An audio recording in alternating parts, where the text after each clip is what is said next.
We're live I like being live. in 2021. Welcome. It is good to see you, Zubin. Good to see you as well, Gary. Hello, everybody in the chat. Good to see Hannah LC. Good to see Entrepreneur Ed, SL Snake Law, Kit Red, Kay Nixon, Barry Eisenbaum, Jay Monet. They're in the building, Zubin. They're in the building. So is the unboxing beginner.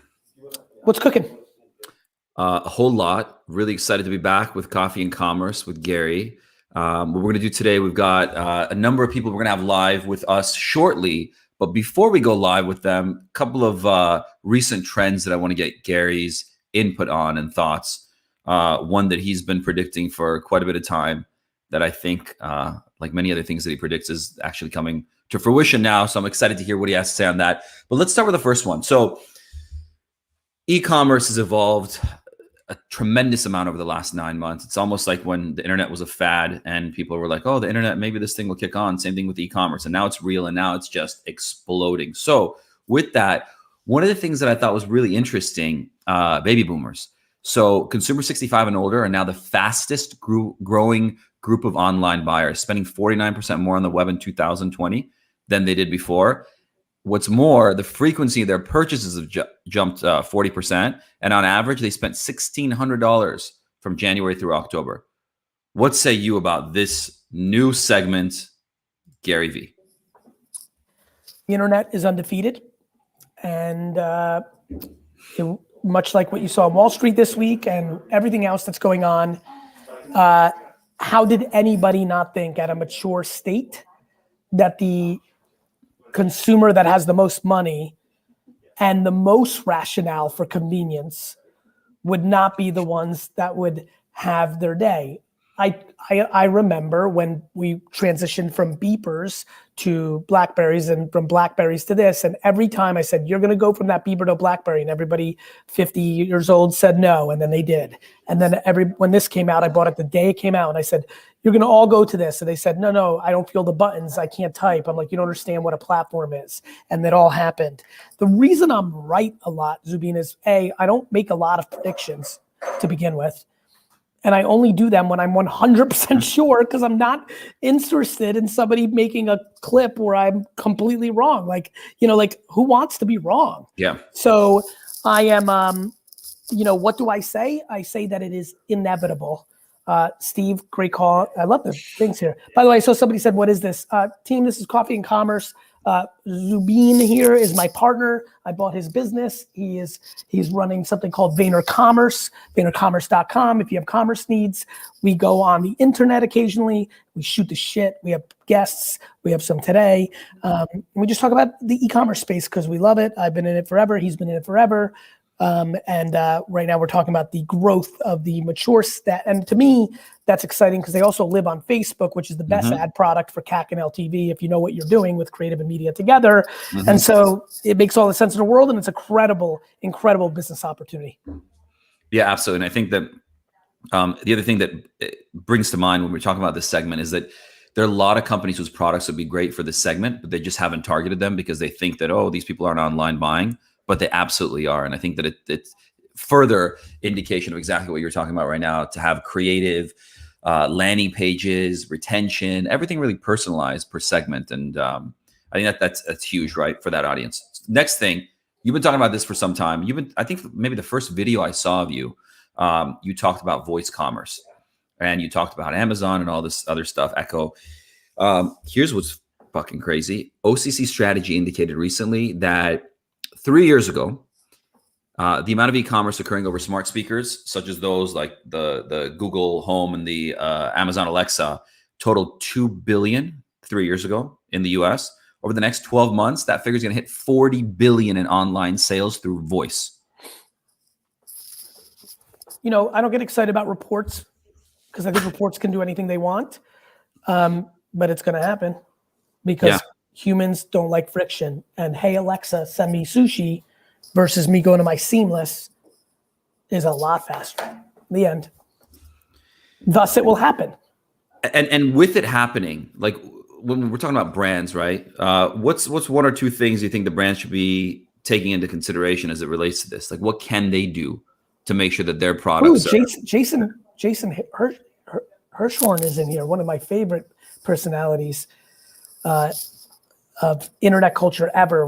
What an incredible curator. If you don't know who this man is, Google him.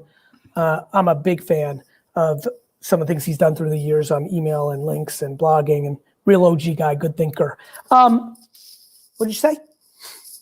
So with voice, oh yeah, for brands to leverage voice. I think sonic branding is a must. How am I still like one of the only people that every time I have a video on Instagram, it's got my brand, right? Gary V right now. Ooh, Sean Gorelick, my cousin. Big shout out. It's good to have some fam in here. He's got a guitar thing going. Sean, put your guitar URL in here. I'll have Dustin pin it. Anybody who's in guitar culture, especially if you're in New York. Big shout out to the Doge community. They're spamming the shit out of this. Sonic branding for sure. Mm-hmm. Jumping into things like Clubhouse for sure. I think Clubhouse is going to be a platform and a feature like Stories was for Snapchat, right? I think that you've got Twitter testing it right now, and I predict that Facebook, Instagram, LinkedIn, definitely those will all have Clubhouse features on their product. Got it? And so I think that is a strategy. I think putting humans to the fore, brands need more humans. 100%. And so we have that advantage, right? As VaynerCommerce and VaynerMedia, you've felt the effects of it. You're like, fuck, this is a new business engine that I've never understood. You're seeing that manifest. I think every company needs that. It's not like the CEO and founder has to be in the front, but humans. So if you're Budweiser, your brewmaster, if she or he is charismatic and interesting, needs to be in Clubhouse doing beer training, right? So that's another audio thing. I think advertising on podcasts with live reads from the hosts that are contextual to the platform. Let's just keep using Budweiser, a client of ours. Health and wellness blog. You would think not really. I say, why not? Hey guys, it's Rich Roll. I know we talk about health and wellness here, but hey, let's call a spade a spade. Once in a blue moon, you can step out and have a Budweiser. You could always contextualize your creative. So those are some of the things I'm thinking about. As far as building skills on top of Alexa or waiting, I think that if you've got an innovation budget to learn, you drop a couple hundo and you make one so you can taste it. And that's what I'm great at. You know that, Zubin. I don't fight just for the P&L. I fight for innovation because we learn and we move forward. And so that's what's up. Brilliant. Let's take our first guest. Thank you. Hold on. Adam Ziga just said, Gary, my man, not looking so hot. I think I look good. I'm really sad by that diss. Jay, what's good, bro? What's up? Hey, appreciate you having me on. This is actually my second time, so shout out to Zubin. Let's go. Zubin, good shit. But I really have a two-part question, so I want to go quick just to get it in. So the first part is it kind of bounces off what you were just talking about, innovation. How do you balance innovating versus taking ideas from like other companies and businesses and kind of molding it into your own? Like, where do you find the balance between that, especially if you're just growing? Zubin? So I think that, and maybe Zubin, the way you thought about it as an independent entrepreneur, sure. And then maybe from the lens of now seeing my leadership, by the way, it might be exactly the same. I actually have no idea. I'm actually that's a good genuinely curious, but I think it's a way that you can bring some value here. That's a brilliant way of looking at it. Okay, so when I was on my own, right, what I was thinking of is innovation, right? Because you're doing something, you want to do something different. And you're like, I've got to do something different in order to make money. I've got to do something different for my company to be of value, et cetera. Once you actually get to the point where someone's putting value on your business, you end up learning more in that period of time, in that 6 months, at least I did, than the entire 15 to 20 years of doing it on my own before. Because at that point, it's valuable for me versus somebody else. And when someone else comes in and goes, okay, what about your business fundamentals? Where's this? Where's that? Where's your concentration of clients? You have too many clients. You're too few clients make up too much of your revenue. All those business fundamentals that actually bring value to someone else, when you don't pay attention to those things because they're not sexy when you're doing it on your own, you realize after the fact that they are. So from my perspective, where pre-VaynerCommerce, post-VaynerCommerce, before it was like innovation, frankly, for the sake of innovation, for doing something new, doing something unique, because I thought it was necessary for me to do it and it was exciting. But then you come back and you realize after the fact that, and now it's like, let's get the fundamentals in place. Let's get what we need to actually have a thriving, sustainable business, and then innovate on top, and not just innovate for the sake of innovation. Do some innovation, exactly what Gary was talking about with Alexa skills, right? Don't just do it because you want to do it and put a ton of money. Put a limited budget on it. And then for innovation specifically, put certain budgets on innovation that you're not expecting a return on. Jay, what people don't know about me is I'm practical as fuck with 85% of my shit, and I'm pure fucking crazy offense with 15% of it, and I have good intuition around that 15%, and that's why I've gotten serious. Got you. That makes perfect sense. Yeah. Because if you're gonna risk your way out of business, bro. Yeah, for sure. And so the second part I wanted to follow up with, right now I work for a thrift shopping company, and it'll be thriftshopping.com. And the boss is actually giving me an opportunity to do the marketing for him. And he's like really into the innovation. Like he's like, everything's a go, just make sure I run it by him type of guy.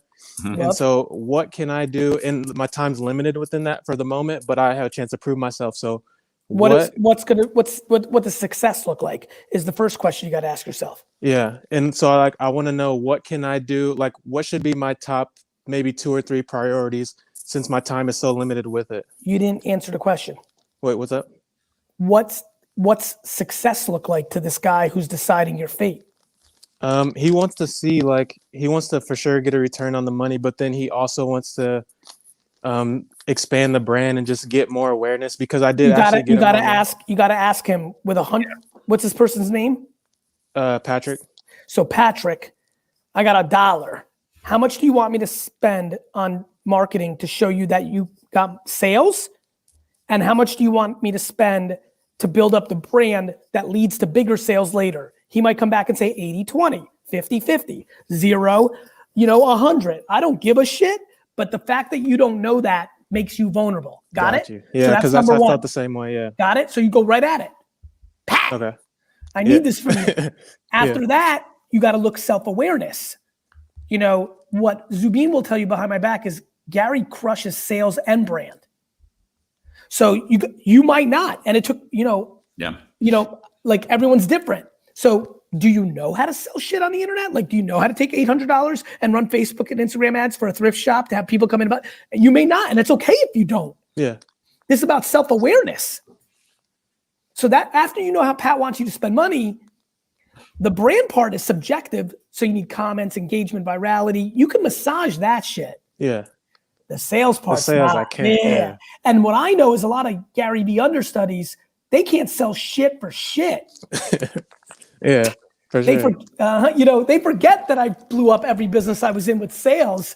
They're like, they just want to be like, yo, best practice of parroting the shit they hear from me for free. And they think they're a fucking expert. They ain't shit. Yeah, exactly. So you got to be self-aware, and that's okay. I'm not saying they ain't shit. That's me. I think you can tell my team I'm joking. Yeah, don't put yourself in a trap. That's like me saying I know something about VR. I do, but I don't. So I'm not out here bravado. I don't want to be in that situation. So don't, Pat, how do you want me to spend my money? Focus on what you can, and then be honest and real about it. You understand? Okay. Yeah, for sure.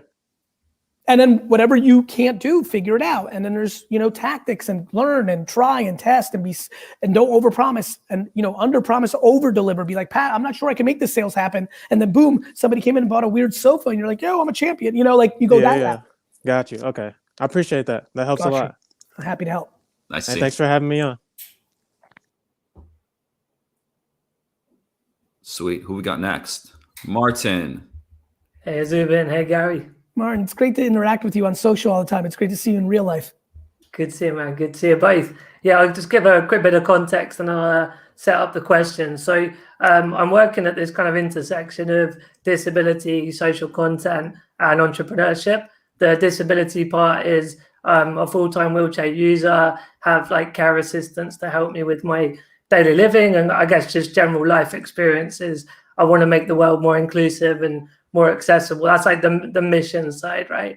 The social content is I started blogging in 2009. I've done podcasting, got a YouTube channel, done all the great brand stuff that you talk about a lot. And I've been voted one of Britain's most influential disabled people. So that's kind of the brand, the content, social media side. And then entrepreneurially, I co-founded a community magazine called Disability Horizons. Lately we've co-founded Purple Goat, which is basically like VaynerMedia, but connecting big brands with the disability market. For those that don't know, 1.3 billion people globally, spending $8 trillion annually. It's a totally untapped market. And also I sold a travel business to Accommodable with my, to Airbnb with my co-founder a couple of years ago.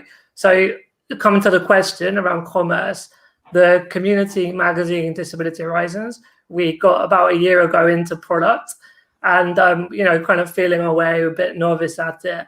And some of the PPE equipment, because of the pandemic, exploded and we did a lot of revenue.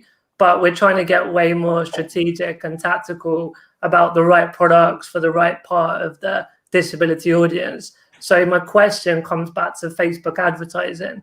Facebook doesn't hold data on health or disability, but we want to get products for blind people that are useful. So get cool content with influencers, hit that segment, etc., etc. So I just wonder what you both think about how to overcome that issue around data.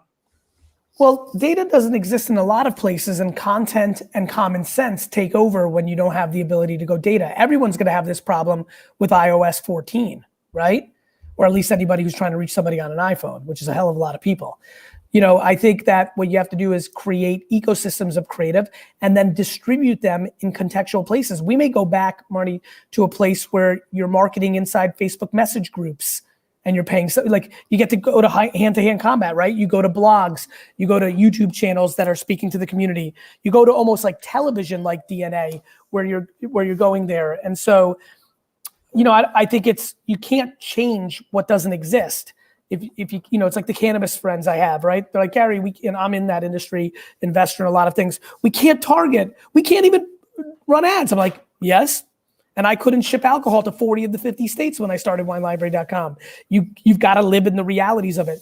Marty, you need to be, to your point, you're not gonna be able to target the way somebody else is in the sector. That doesn't mean you can't go to Google right now and type in keywords and see what the 4 first pages worth of results take you, and is there advertising options on there? Kind of like I did in 1997 on Yahoo or 2001 in Google. And I think that makes a lot of sense to you because you also came up in this game. That's just what happens, right? You also can search hashtags with it, and you're gonna know all the right hashtags because it's your industry, and you're gonna find influencers who could be spokespeople, can be amplifiers of, right? Because that's what's gonna happen. So it's a little less scale, a little more hand-to-hand combat, but I think you're gonna find some great things, and it's gonna make you more innovative than the people who are lazily just using 1P data across big platforms. Cool, thank you. Does that make sense, Marty? It makes a lot of sense, very helpful, thank you. And it's sometimes a perspective swing, right?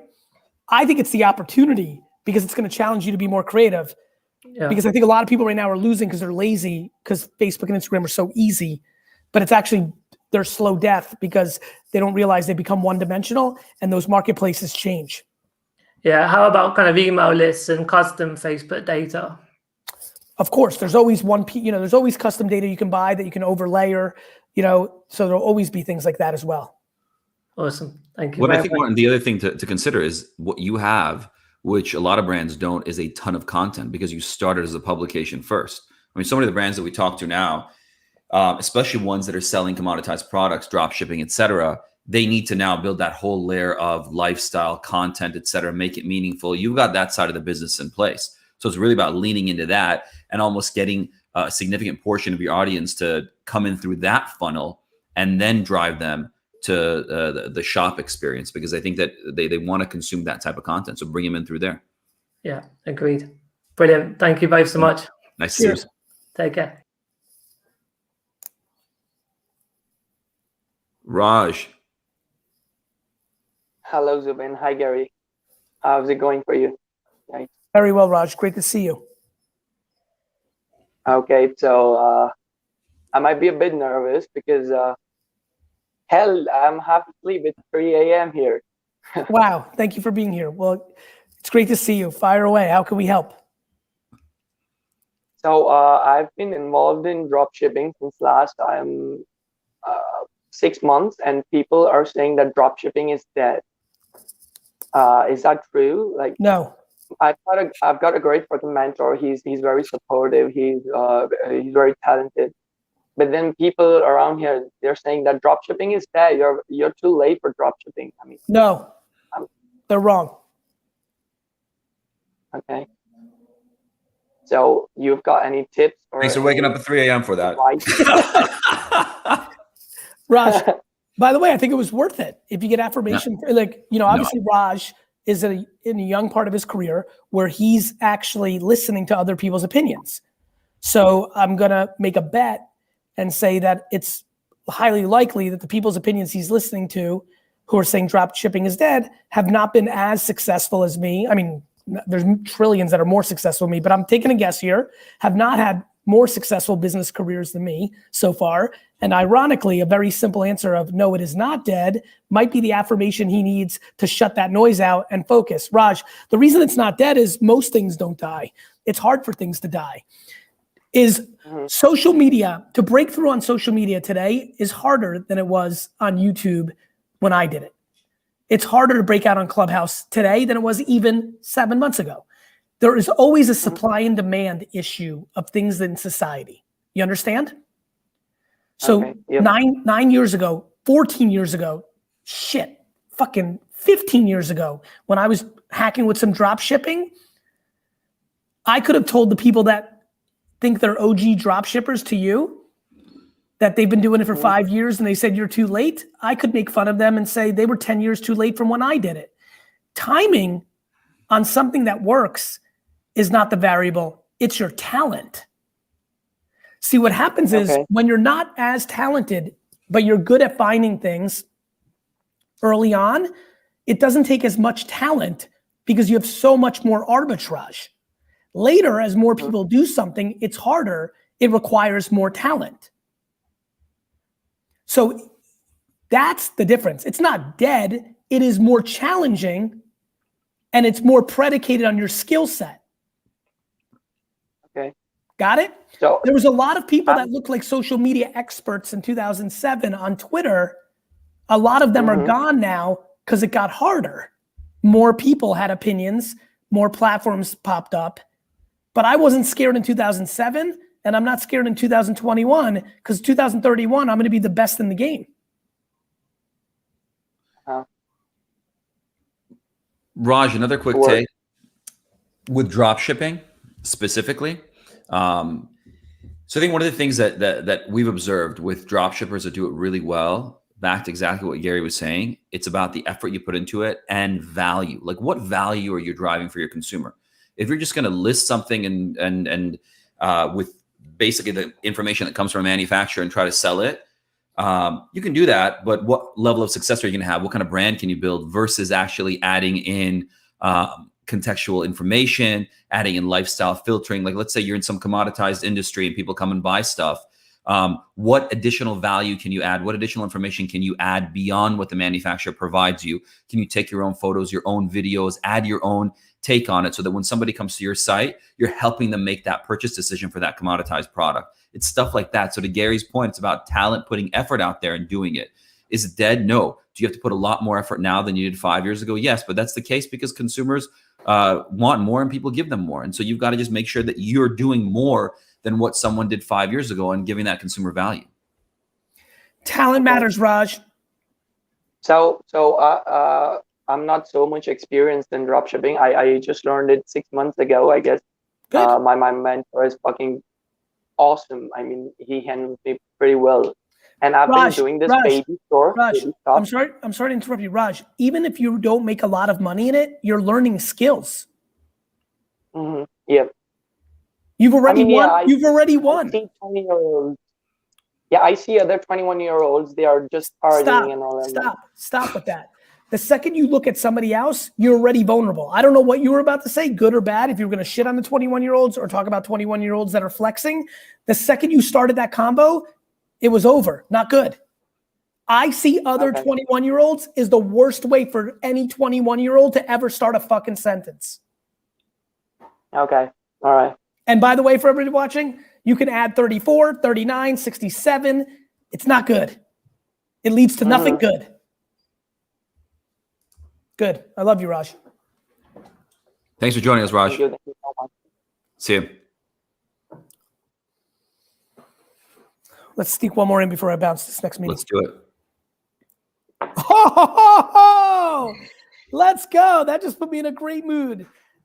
Anybody who lives in Australia, this gentleman is gracious, wonderful, generous, and an incredible sports card personality. And it is so nice to see him. I'm in the best mood. Grayson, what's good, bro? Thank you, Gary. That's really sweet. What's good? Well, I need some help. Okay. Basically, I've got, as you know, click and mortar trading card store. I built the site like in 2009, I think, on Shopify. We've been rebuilding, and I want to know how you build a call to action that's as clean and simple as what you do with Empathy Wines, because it's remarkable. Well, I was selling a single product. You're selling such a much more complicated situation. But you had access. I mean, you could have got crates of wine, a whole range of wine. You chose to narrow down onto a very specific thing. I did, but I was more Panini in that scenario than I was you. Yeah. Got it? Yeah, good point. You have 100 fucking SKUs every second possible. If you want to get very narrow with wax, you can get clean. But as you start opening up your packs and selling individual cards, you just have too much. You're more Wine Library, which looks like it's from 1947, than you are Empathy. So that's the difference. You're the retailer, not the supplier of a very narrow product. For everybody who's watching, Panini makes basketball and football cards, and both football, American and proper football. I bought some good cards from Grayson when I was down there in soccer, proper football. But I think, it's funny. I know you got some good stuff. By the way, Grace, I think this. It's a fragmented market. For example, I think you posted an Instagram story yesterday about Vegas Dave's take. It's collapsing, but it's funny, and I think you know this about me. I actually think 80% of the market is vulnerable. I don't want people over investing in high population Panini-based rookie cards of kids who haven't proven that they're one of the 100 best players of all time. Like Grace, I'm not excited about John Collins's market cap being higher than Steve Nash's. I'm not excited about, Kobe White's market cap. Zubin, I'm talking about 8,000 units of a highly graded card at $200 a pop creates a market cap greater than Kevin Garnett's. So I actually think there is a huge bubble in one sector. Meanwhile, and I think, it fucking feels like it's happening in real time. I think 317 Michael Jordans, that's an incredibly bad take by Vegas Dave, because he's saying there's too many of them. There's another part. It's called demand. Maybe on Mike Trout, because most people don't give a fuck about Mike Trout. Michael Jordan's demand is insane in the super wealthy 40-year-old culture-seeking audience. I'm a 45-year-old businessman wearing a fucking Biggie hoodie. This is not what 45-year-old businessmen with my wealth looked like 25 years ago, 40 years ago. They would buy paintings and fucking China cups at a Sotheby's auction. But now they're dropping, the Jordan is going to be $1 million. It's going to be $1 million. I really think so, Grace. I really think so. Yeah, and you look into the NFL space, Trevor Lawrence is going to push everything up, which is going to make Elway's more expensive. Correct. Allen. Correct, because Trevor has the potential in the National Football League to be the Zion effect, because he's the best quarterback since Andrew Luck to come out of a draft. Pack breaking is gambling, so wax has got incredible growth. So it's an amazingly complex, interesting time in sports cards. Just a quick thought for you. So tactically speaking, around CTA, simplifying them, etc. I have to run. I'm gonna let Grace. I'm gonna let Zubin give you some good value here. I want to thank my audience that tuned in. And I can't. Grace is National August. I can't get there. COVID. Even in August. Why? Because when you get back into Australia, you have to quarantine for 2 weeks, and that's challenging. At the moment, we're not allowed to fly there, as far as I'm aware. Is that right? We'll see. I know it loosened up even more for you just the other. I was literally on the phone twice with Australia today. It goes back and forward, but we'll definitely catch up for sure. Cheers. So yeah, Thanks. So Grayson, what I was getting at from a CTA standpoint, so just to optimize that, because you're talking about a couple of things that you like. If we think about the question that you asked, there are several things here. One is price pack architecture online, right? For any brand, should I sell 1 unit of my product in retail and it's $2.99? How can I make that work online, right? If I'm selling it in retail for $2.99, and then a lot of thought comes: do I sell them in cases? Do I sell them in bundles? Do I do X, Y, Z? It's important to test those online, right? In terms of your landing pages and understand what people are buying. So part of the answer to your question is intuition and gut of what does my consumer want. And then the other part of it is testing.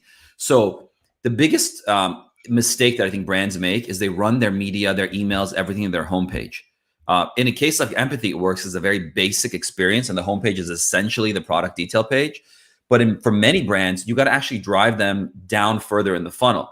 So they'll drive them to the homepage, which is a mistake because people get confused and lost, or they'll drive into a product detail page, which is usually just like a commoditized template-looking page that doesn't engage with the user.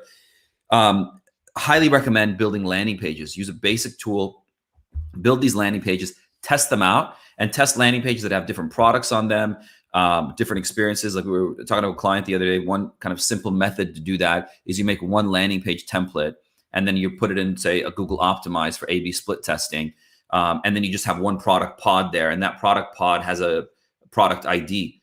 Make 4 different versions of that product in Google Optimize, rotate that product ID, and now you've got 4 unique landing pages with price points, with CTAs, etc., that all run through Google Optimize, and you see the results. So from a consumer standpoint, they won't know. They'll always get that same version. And hit me up if anybody wants more details on that. But test. First, figure out what you're going to test, and then put it in and test it. But in terms of a CTA, I'm totally with you. The simpler, the better. The more straightforward you are with what you want the consumer to do, the better. Oftentimes you get to these pages and it's like too many options and too many things. There's too much going on, right? So what you want to do is you want to inform them. You want to help them make a decision.